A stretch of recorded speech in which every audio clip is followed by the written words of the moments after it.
disruptions, but we have to make sure at the same time that we're keeping people safe. And the only way we're going to do that is by having frank and open conversations with the big platforms, with the tech companies, with all of you about how we're going to ensure that the way we move forward into this brave new world of technology and solutions is a way that keeps people safe as we move forward.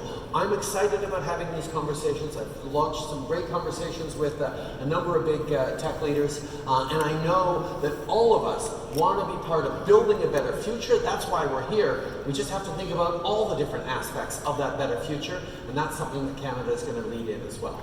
So we just ran out of time, but I wanted to see if you have any additional thoughts or comments. We covered a range of topics, and it's been great to hear your thoughts on all these topics.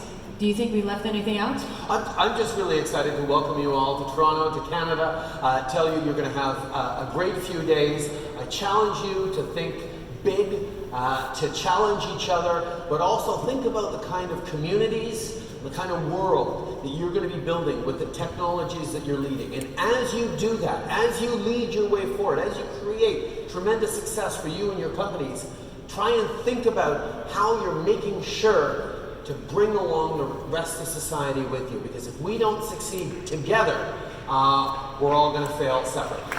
Thank you so much.